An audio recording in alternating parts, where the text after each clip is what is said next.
month of December to recoup.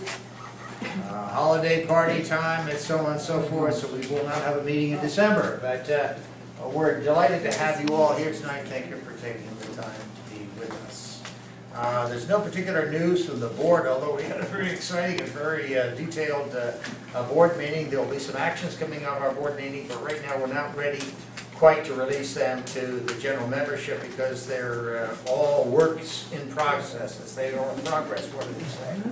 And so we'll tell you more about them in December. There's some very good news coming, I think, though. And our society is strong through a lot of actions, some planned, some unplanned. We're fairly strong financially.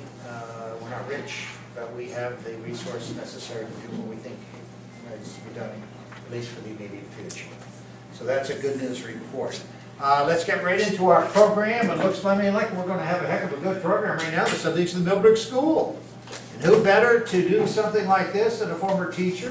Former teacher or current teacher, David? Former teacher of Millbrook School, who, with his spouse Nan, have had both of their sons attend the Millbrook School, I believe, and graduate from there and go on to successes later on. So without any further delay, David Greenwood, our town and village historian, would you introduce our guest for tonight? Thank you. I'm very pleased to be able to introduce you to Jonathan Downs. John is an admissions head at the school. I've worked with him over the years, but putting it in the context of our own family, our sons graduated in '96 and '97, and John was 98. That's right. So there's a continuity. I've known John a long time. He is a real advocate. He's passionate about the subject, as are all of us involved with the school. I had the great privilege of retiring from my full-time job in Putnam County and was asked, please come and be an adjunct at the school. And I've done that for over 7 years in the arts program. As of this year, I realize now that I'm in my 70s, there's something wonderful about not having to get up for an 8 o'clock class on Saturday morning. And I'm enjoying that, so I have more flexibility. With that, Jonathan, please come. You'll be impressed, I'm sure, but he's also impressed with all the information that you know, and he's going to ask you to share what you know about the school as well. Jonathan. Thank you so much. David, thank you. Really, I'm really energized by this. I feel so grateful for this opportunity to speak with you about a school that I love, and a town and really a land that I've grown to love in my time around Millbrook. I have 3 goals this evening. One is to cut my teeth as a pseudo-historian of Millbrook School and share with you just a few little nuggets about the history as I know it, the present state of the school, and then the future vision of Millbrook and where we think we're headed. The second is to not be long-winded, to be concise, brief, perhaps even laconic at times, so that we can have a conversation. I'm sure that there are jewels of stories in this room, and I'm hoping that I walk away learning as much from you as you may learn from me. And then the third is to have a little fun. My son, who's 3.5 years old, goes to the Millbrook Early Childhood Education Center in this building, so I've been dropping him off every Monday, Wednesday, and Friday. And I've never been in this part, so I'm delighted to be here. So I guess I want to begin a little bit with my background, so you know where I'm coming from and who's speaking to you tonight. 1994, I'm one of 5 boys in a little Irish Catholic family in Syracuse, New York. Going to an inner city school, public school. My mom and dad owned a bar and restaurant that eventually went under, but I grew up there playing sports, loving school, and in a really underperforming school in New York State. Actually the second worst school in New York State, Shea Middle School, and it is now closed down. Over the summer, I think summer of '94, I met a boy named Jason Braymiller. I figured I'd get some nodding heads. Jason and I both had very passionate parents, and my father was driving me from Syracuse, New York to Albany, and his father was driving him from Millbrook, New York to Albany so that we could play in some silly stick-handling hockey camp. And Jason and I connected because we both were pretty strong students, loved to read, loved nature, and we became very quick friends in a day or two. And Bill Braymiller sidled up next to my father and said, you know, we got this nice little school around Millbrook, would John be interested? I came down, walked the campus, fell in love. Within, I think this was in early August, 3 weeks, I was headed to Millbrook School. So I was there from 1994 to 1998, was taught by a faculty that I still see as extraordinary, passionate, caring, loving, masters of their discipline, and left knowing that I wanted to have a career in education. So the quick skinny, I went to Middlebury College, finished there, started teaching in Livingston, New Jersey at a place called Newark Academy. Moved from Newark Academy after 5 years. I did graduate school at the Breadloaf School of English through Middlebury College, a master's in English literature, then off to Harvard for a master's in secondary school leadership, and then was a dean of students in Charlotte, North Carolina at a big independent school called Providence Day School. In my second year, Drew Casertano, who's now in his 26th year as head of Millbrook School, gave me a call. He was my headmaster. He's been a longtime friend and mentor, and said, I think you'd be the right man for the job. And I've got this admissions opening.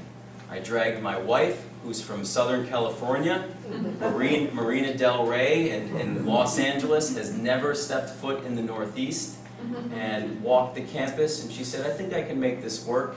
And God bless her, she's still with me after our 6 years at Millbrook, and even after last winter. So that's just a little bit about my background. I've had a relationship with Millbrook School now for over 20 years, and I've really come to love this place. I love this land, too. I have to say this before I get into the history. I'm a runner, and just yesterday I ran out the backside of Millbrook, down Separate Road, and then you know that little church next to the Guernsey farm, where it smells, and I take a left and I go down, I come up Pugsley, and then I run past Weathersfield, and then back in the backside of Millbrook, and the cows ran alongside me. I didn't see one car. It was so nice. And I sometimes think we live in this magical land where I'm in the painting. I really have those thoughts. I love this place. So, the past. In order to understand Millbrook School, I think one should know a little bit about Edward Pulling. Edward Pulling was born and raised in Britain. He fought in the British Royal Navy. He graduated from Princeton University, having only matriculated there for 2.5 years. I'm not quite sure how it all worked out, but things were different in those days. After fighting in the war, he felt that teaching was his calling. And so he taught at 2 very different schools. The first school was Avon Old Farms in Connecticut, which was founded, ironically, an all-boys, still today, an all-boys school, founded by a woman named Theodate Pope Riddle, who was the first licensed female architect in the state of Connecticut. And I always find this sort of humorous. She wanted to build an indestructible school for boys. So she combined a traditional curriculum at Avon with then what was a bit of a radical progressive notion of John Dewey's approach to the relational nature of education, to critical thinking, to student initiation, relationships, aims, not goals. So a pretty progressive institution in that day and age. So that was one teaching experience. And then Mr. Poling taught at Groton under Endicott Peabody. Founded 1884 to, if you look in Groton's literature, to start up a church school to teach highly minded principles to the offspring of the most successful American entrepreneurs in the Gilded Age. Conservative, traditional values. So he had these two really vastly different experiences. Soon after the Polings were married in 1928, he decided that he wanted to start a school. And so he wanted that school to be within 90 miles of New York City. He wanted it to be rural. And he wanted to be on a property that would serve boys well. As many of you know very well, we have been a boys' school longer than we've been a co-ed school. So while at Groton, he had taught Franklin Delano Roosevelt's sons.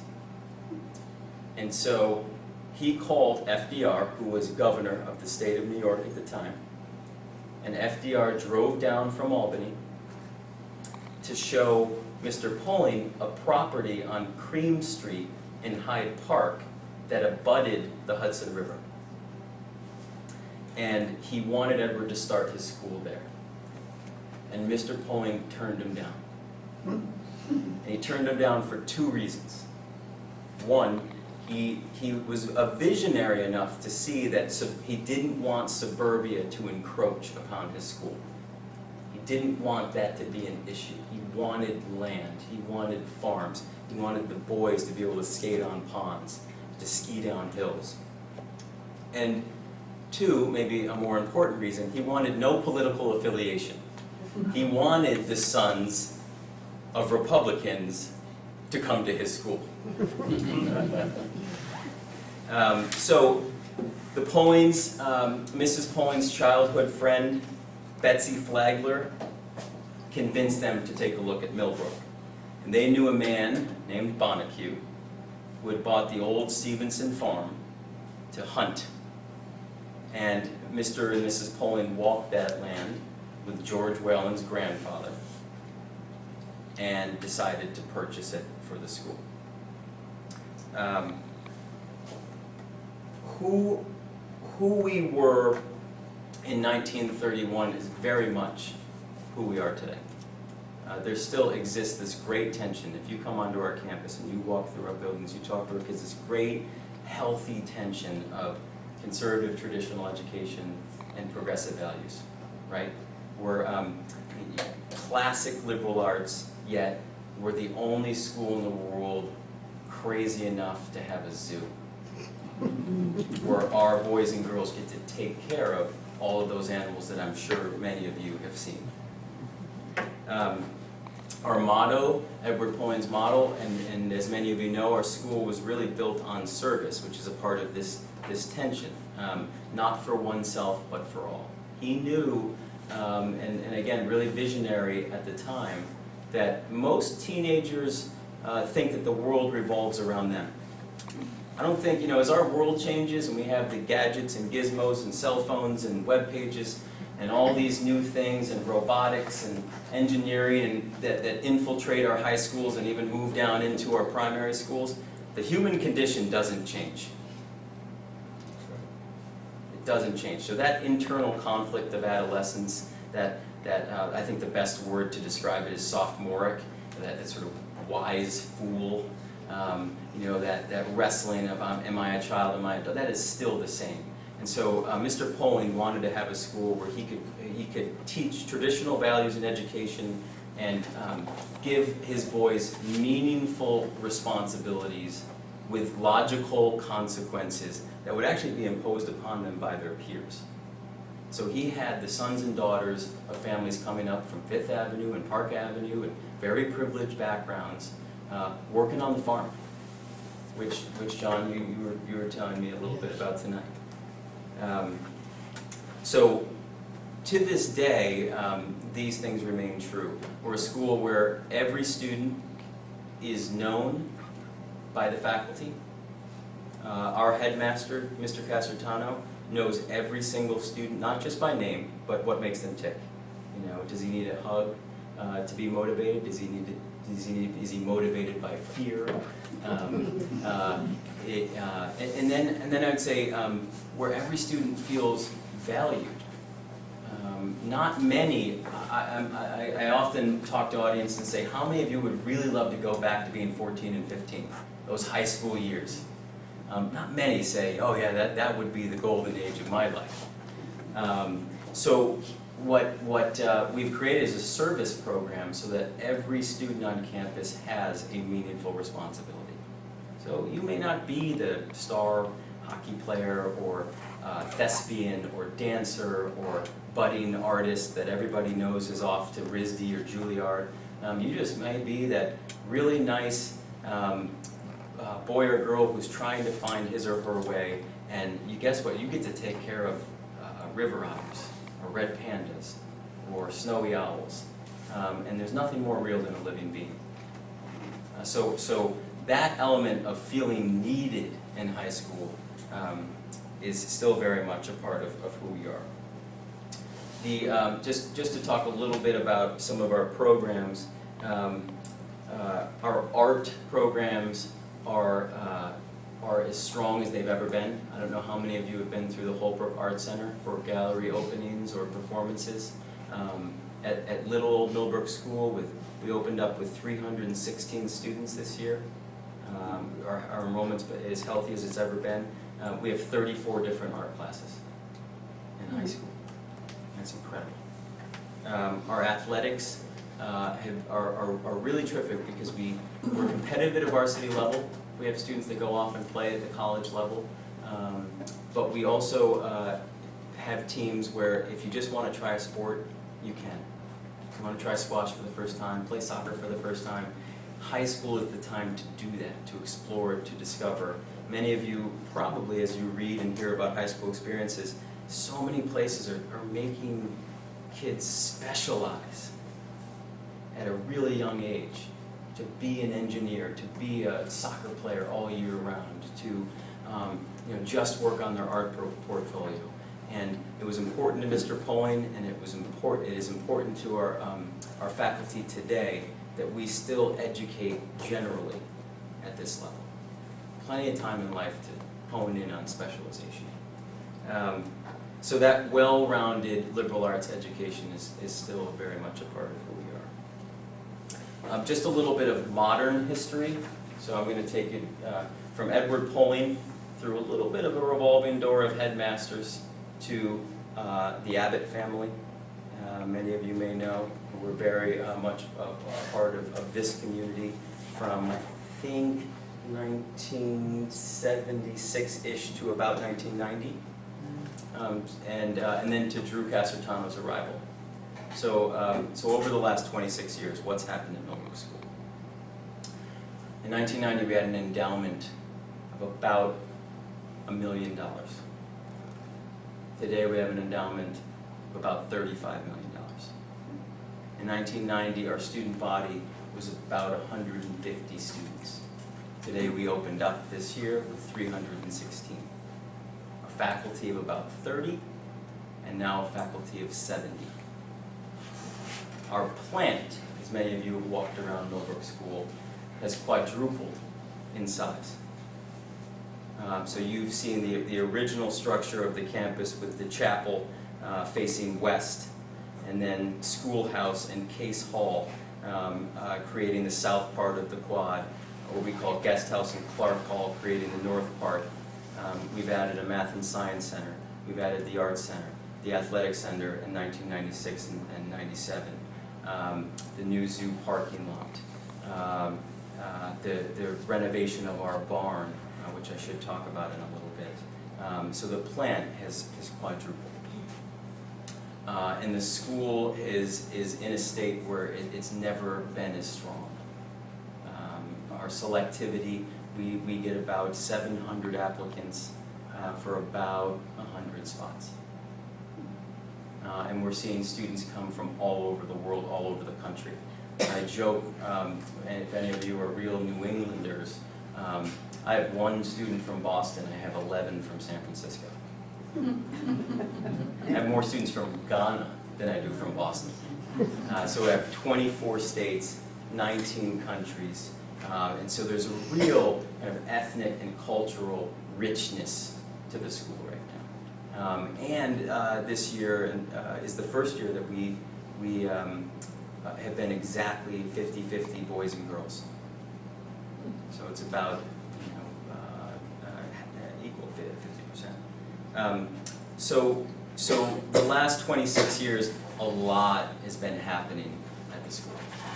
I want to give you a little sense of what we're working on. And I'm going to give you real insider board strategic plans. The first is, we call this sort of Vision 17, and it'll become Vision 2020. The first is just getting the students we want, and so that's my job.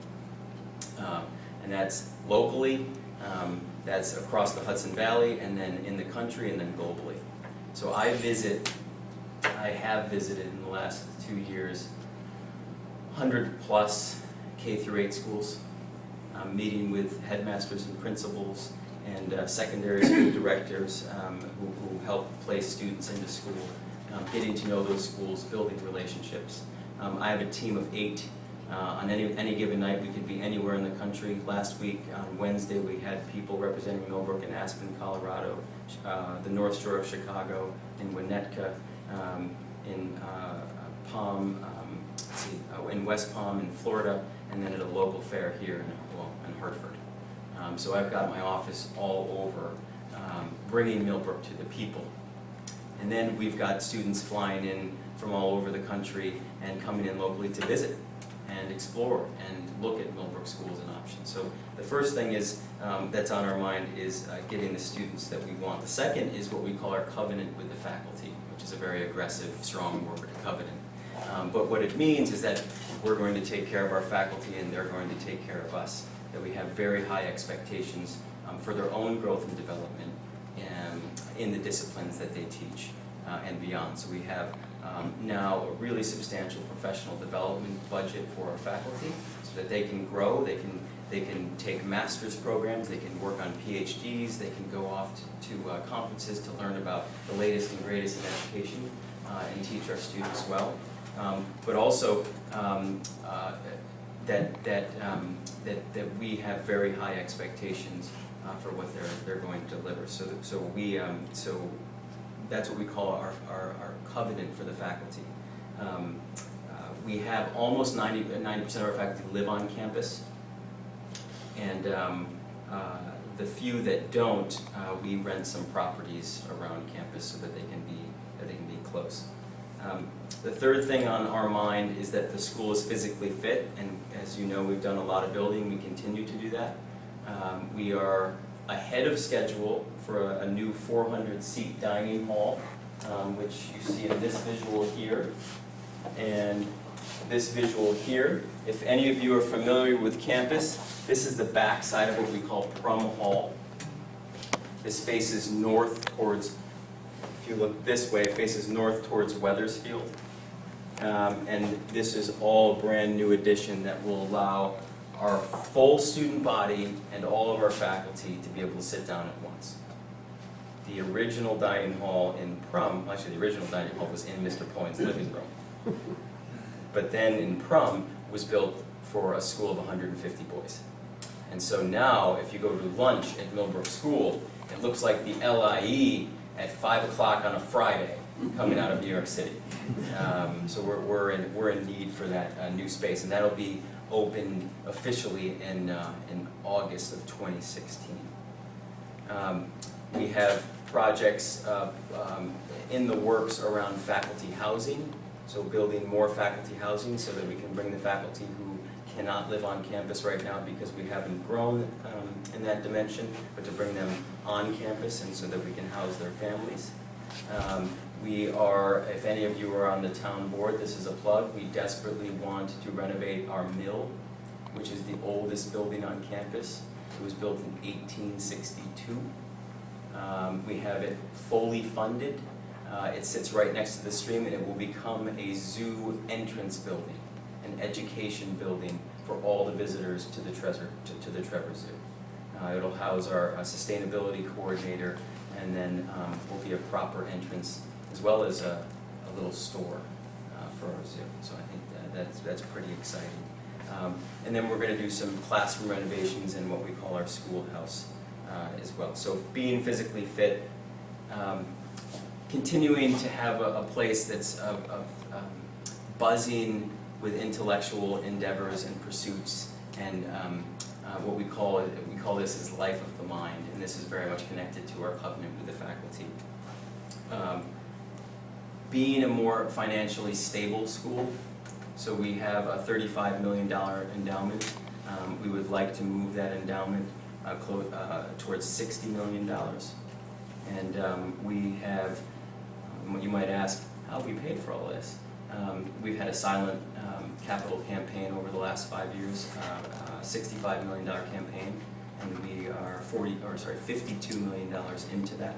So we've had great friends of the school, parents of the school, and alums who want to enable us to continue to do what Mr. Pulling envisioned. And then this last piece is a little bit of my job and the job of the communications office, is to continue to develop the perspective of Millbrook School in the marketplace, to be recognized for who we are. And so we have a marketing plan in the works around that. So that's a little bit about the vision, about the current state, and the history. Wonderful. Good?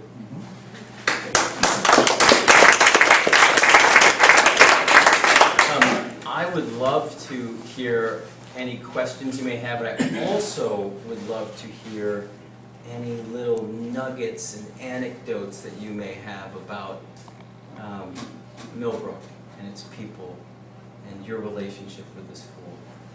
Just what's on your mind? I have a little question about the mill, since you spoke about that. Yeah. In its renovation, will there be a way of incorporating what it was as far as the mill and maybe the history of that landscape right there? Yeah. You know, the farm across the road, across 44, was used that mill. Right. I guess we just had a tea there. It was last spring over at the Clarks. Yeah. Just wondering if Yeah, they'll embellish with displays or having students understand even the workings of the mill and the watershed and whatever. Yeah, I think the plans as of now, and one of the reasons we have to do our diligence with the renovations is we're going to keep the original footprint. So virtually, nothing will change other than its restoration. Primarily, it will be used for a zoo education building, but there will be Dr. Toussaint, if any of you know Alan Toussaint, he's lived in the town since 1984, and he is now the director of the zoo. He has succeeded John O'Meggs. John O and Jane were just wonderful educators for such a long time, and I know a part of this community as well. He wants to put some of the history of the mill as well. There's a, where's the book there, David? One of Edward Polling's publications, Remembrances of Edward Polling, he has a chapter on the mill, and the stone that they actually used was brought in by horse and buggy from Poughkeepsie, from France, and that original stone is still there in the basement. So there's some really interesting artifacts and history there, where no doubt, I mean, the roots of a place are so important, and our current head with every change, has made sure that our students, our families, our alums remain educated about those roots. So yeah. Plus, the school has a number of contacts of people who are more than willing to help create flyers and brochures about the history of the school. And I know, talking with the art department, one of the goals is to be able to have a flyer available that actually outlines the original farm and the details. We also have at the school an extraordinary collection of Native American artifacts that have been dug up over the years. It's an extraordinary collection. Mr. Pulling was very excited about it, and that's also showcased. So there's an opportunity for the school to be able to celebrate its origin and to share that origin with the greater community. And we're hoping, Bryce has mentioned this before too, we're hoping that the potential is that this society may indeed have a field trip to the school as one of our open houses, as a destination, to be able to see those buildings and those details and realize the context. Most people don't see it, but as a historical society, it's in our own backyard. So it would be a natural celebration of the community.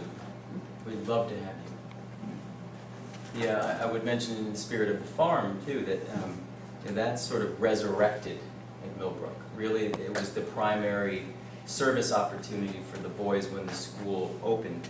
And then Frank Trevor came in with this wacky idea of saving animals and penning them up, and that evolved into our AZA accredited zoo. That is now the biggest of service opportunities for students immediately on campus. We have 70 students that work over in the zoo every day. But the second largest is what we call our community garden. And if any of you have been on the north end of campus, we have a hoop house that was given through a grant from the E.E. Ford Foundation. And we have a garden that's really substantial. I mean, it kind of looks more like a farm. And so that has really resurrected back on the campus as well. And, I probably failed to mention this, we also have, we're farming sun. I don't know if any of you have been back to see the solar field. But we were given a grant by the state of New York, a $1.7 million NYSERDA grant, and we now have an 8-acre solar field. I think is only visible by 2 neighbors who gave the green light and said, that's great. And our school is fully powered, every electrical need through the solar.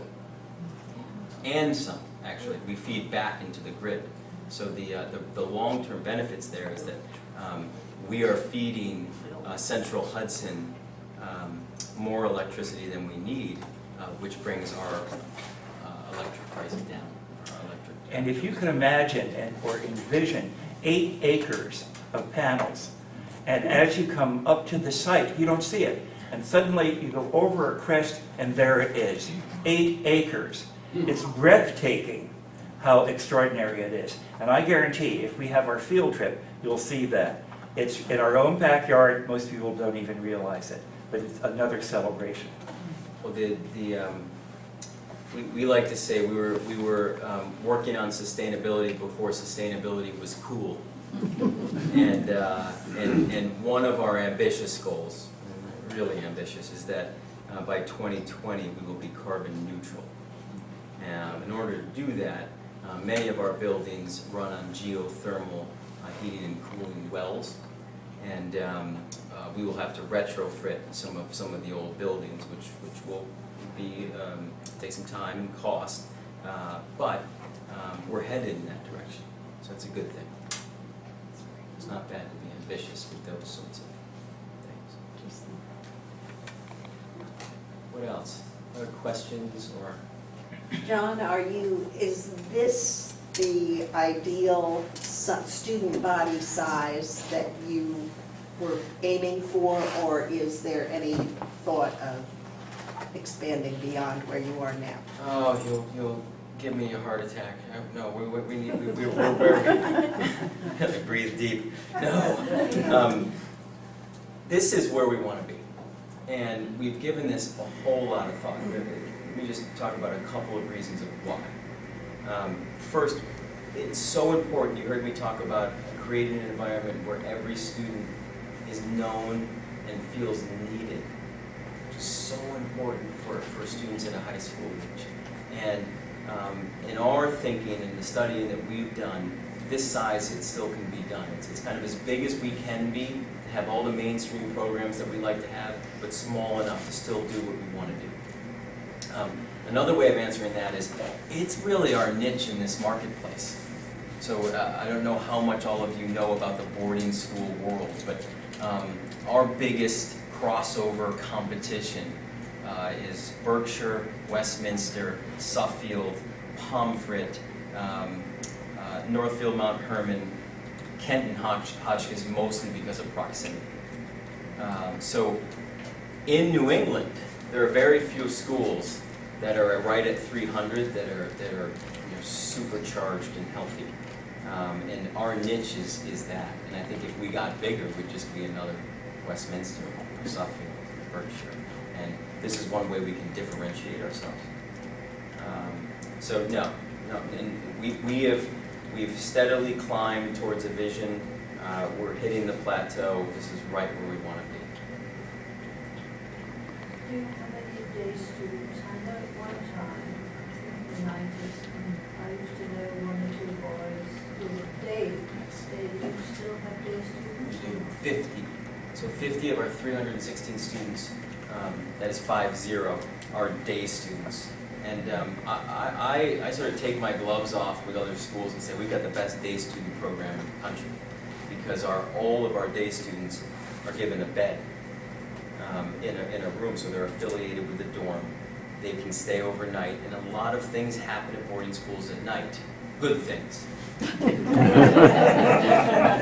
have guest speakers. We have artists. We have art.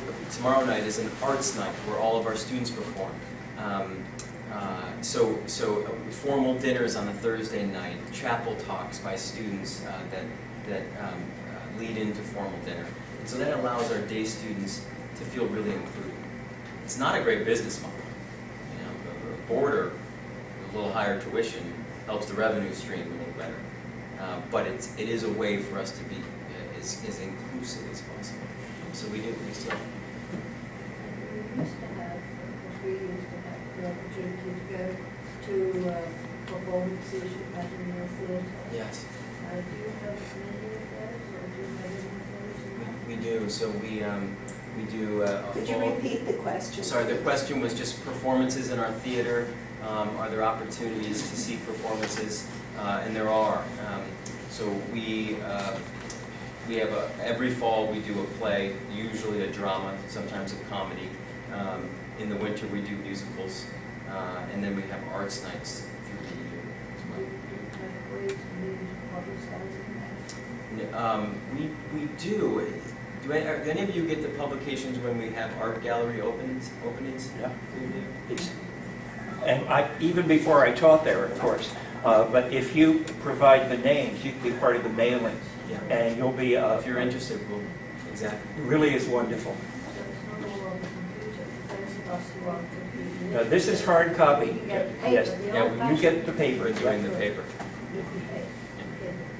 With all your cultural diversity, what do you do about your spiritual education? Yeah, it's a great question. So, if any of you know Reverend Cam Hardy, Cam Hardy is our school chaplain. So she oversees all of our school's spiritual life. We have students from every major world religion. Well, that's what you said, and I wondered how you handled that. Muslim, Judeo-Christian was most of our student body, Buddhists, students from Korea, Japan, and so what we do is some of our students will go into Poughkeepsie for greater outreach, and then some have their own sets of rituals that they have on campus, but CAM provides all leadership towards that sort of spiritual guidance. But I would also say it's a pretty spiritual play. The values of Yes. Millbrook Yes. really ring out. So let me actually tell you a story from assembly just 1 week ago. boy named Husseini Buddha from Burkina Faso. Anybody know? I'm a little testy. You know where that country is? It was just north of Ghana in West Africa. This boy found Millbrook School through an academy called The Right to Dream. So I'm paying attention to all of these things that I possibly can. So smart, fluent in French, English, and Twi. Finds us in the third week of school. He stands up in assembly, and he feels safe enough and empowered enough to be vulnerable and says, I'm really concerned about the amount of food that I see thrown away at Millbrook School. At this great dining hall, and I see students just scraping their plates. And it goes into the compost, but I'm concerned. Where I come from, every morsel matters. My recommendation is you take a smaller portion and you go back for seconds. This is a 13-year-old boy. And you know what's different, and you know what's really powerful about a boarding school education in that moment? It's different. It's not little Jason Bramel or John Downs. That'll have some effect. But it's Husseini Buddha from Burkina Faso who's lived it and seen it every day of his life. And our kids, I mean, what a privilege to be able to have moments like that. And so to me, you know, that defines a kind of spirit and spirituality. I mean, the lessons that most world religions would teach. Didn't Mrs. Pulling teach a little school in Maine House? Do you know about that? Oh, now you're going to really, that's why I told you pseudo-historian. My bet is yes. I know she did, but didn't know much about it. Yeah. They had, the Pollings had a tea with the boys every Thursday night. I guess this is what I would say. Lucy Pulling would say this, and I get to spend time with her. I've known her since I was a child, and I see her at least once a year at our Board of Trustees meetings.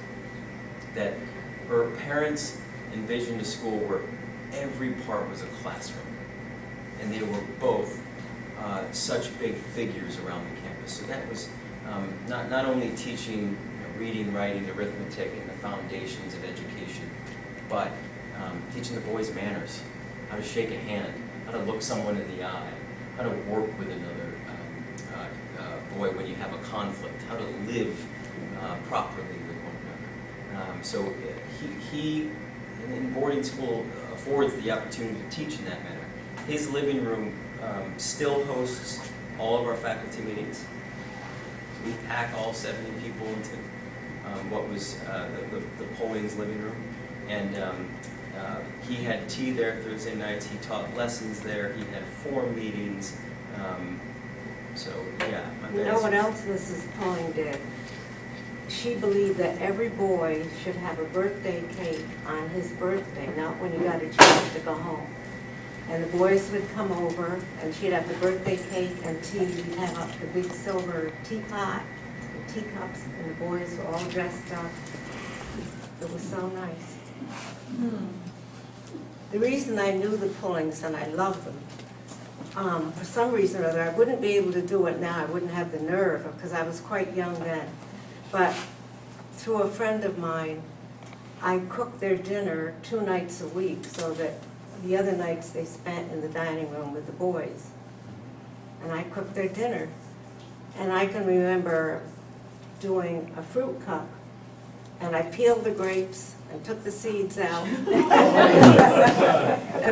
Mr. Pulling said it was like dining at the Hotel St. Regis. And I didn't know. I didn't know how to cook rice. Mrs. Pulling, because at my house we had rice pudding. We never ate boiled rice. Mrs. Pulling taught me how to cook rice. Story. You put a lot of TLC, a lot of tender love and care in that. They were so nice. Mr. Pulling had a dog named Hector, and Hector ran away. Hector was always running away. He said, "Hector, we love you. Why did you run away?" Would he go to the dorms? Would he go with the boys? Would Hector go to the boys, to the dorms? Oh, I wasn't there that much. Um, I was just there a couple nights a week, cooking. The campus dogs, that's a whole faculty unto itself. It's sort of, I think it's maybe a boarding school thing where everybody has dogs, and black labs seem to be the choice of the faculty, but they're all over our campus now, and the boys and girls love it. It's, it feels like home.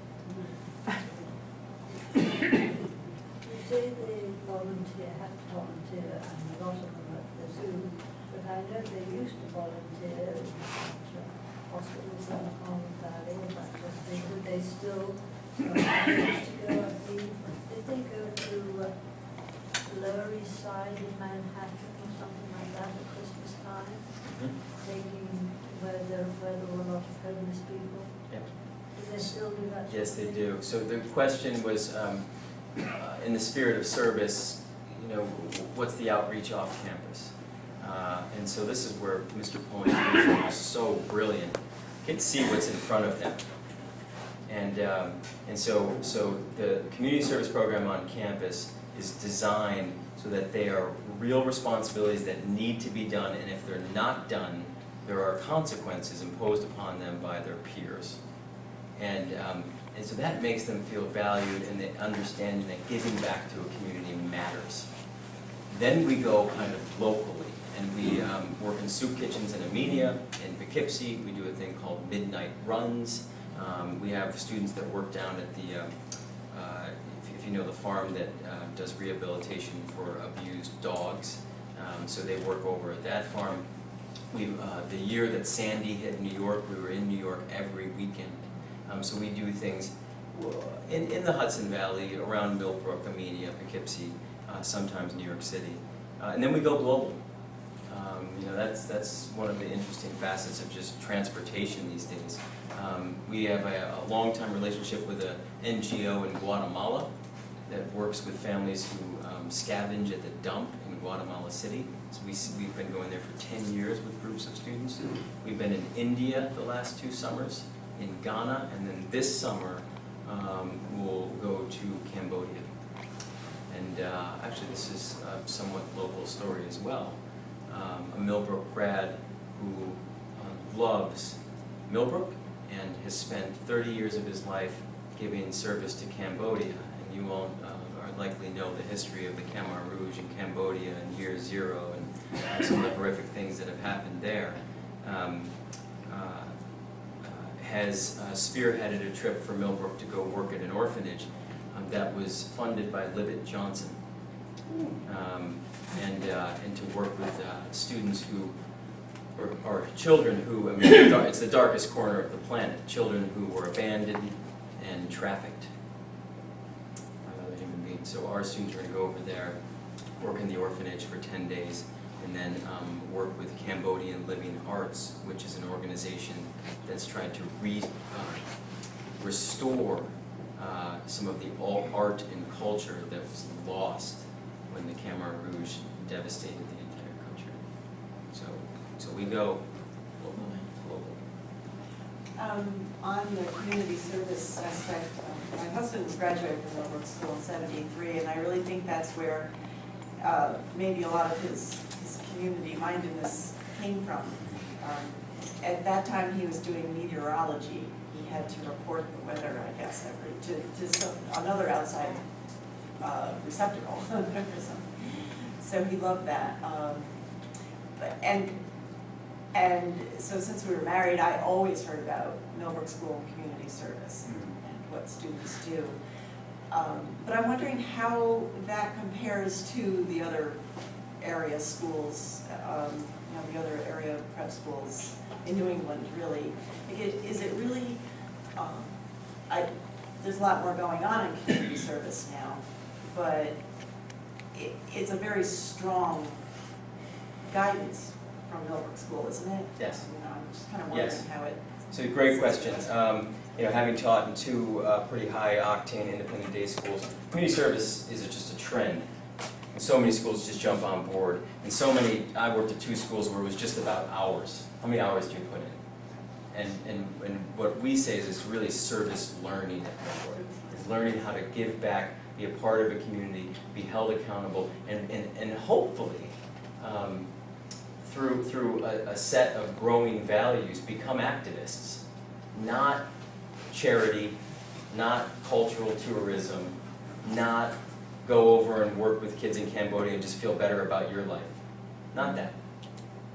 But to actually engage, be held responsible, to help build stronger convictions towards activism.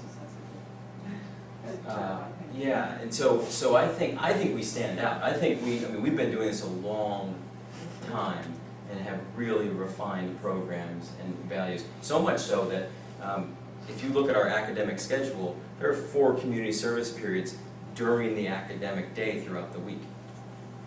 So you go to pre-calculus and honors English, and then run over to the community garden and rustle up the raspberry bushes or whatever they're doing, or harvest the potatoes in the fall.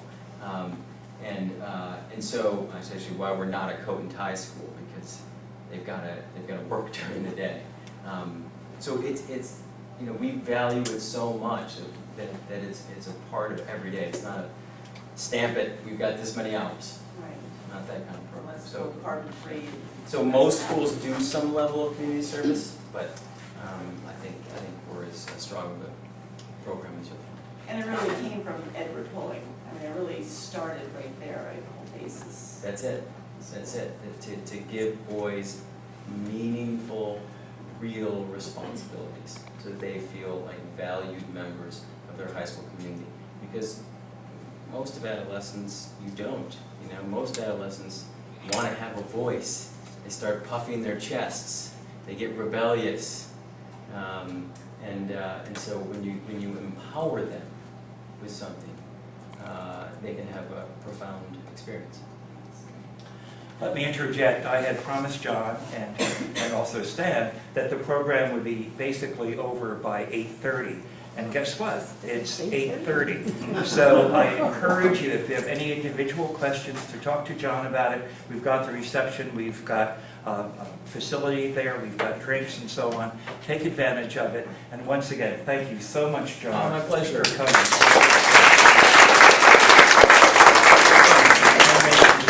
That you brought too. Oh, and yeah, I brought just some kind of literature. This is an admissions view book.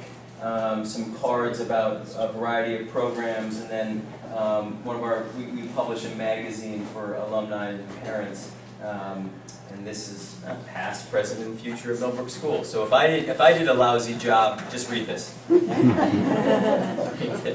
thank you. Thank you.